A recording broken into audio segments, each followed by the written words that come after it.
Learn about another voice and culture of Taiwan with We Love Hakka. 现在就让我们一起加入客家风情，大家来讲客家吧。Yo, yo, yo, it's time for some Practical Hakka on FM 100 ICRT. Hello， 大家好，我是 Alice 彭。Hello, 你好，大家好，我是 Joseph Lin. Sorry, 失礼，すみません。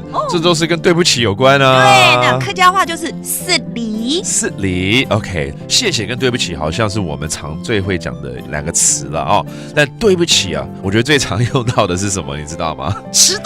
哎，对，你怎么知道？我当然知道。常常约 Alice 我都对不起，对不起，我知道了，对不起。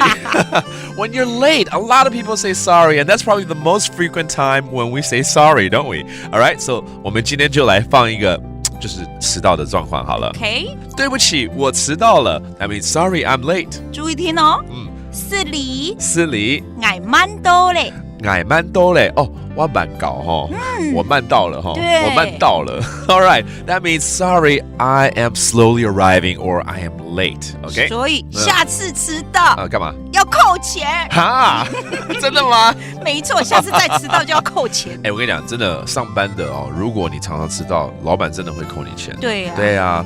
When you're at work and you're late often, sometimes they will deduct that out of your paycheck. So how do you say that, right? 下次再迟到就扣你钱。哈尼拜，哈尼拜，高蛮多，高蛮多，就会扣钱哦。Oh no, that doesn't sound good. 就会扣钱哦。对，扣钱哦。扣这个字听起来就不对了哈。那海陆腔扣钱哦。扣钱哦。Okay, that's a different dialect for deducting your salary or deducting money. 可是当学生扣钱没有用，没有用啊，不能扣人家钱，扣分的啦。对。If you're a student, maybe the teacher would say, "We're going to deduct points from your score." All right, 扣分怎么说？扣分。扣分。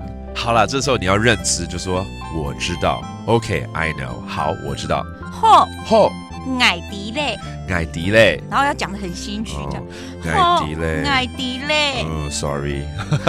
爱迪嘞 means I know. I'm sorry, basically. Okay, let's review all these phrases right here, such as being late, 迟到。慢到嘞。And then to deduct your salary, 扣钱。扣钱。or 扣分。扣分。That's deducting points. And to review, I know. 我知道了。爱迪嘞。好啦，下次迟到你真的要扣我钱，对不对？对。好，爱迪嘞。Now you know it's all about saying 对不起 sorry. 失礼。And that does it for today's Practical Hakka. 什么太嘎？俺只say 张来了。客家风情由客家委员会监制。We Love Hakka has been brought to you by the Hakka Affairs Council.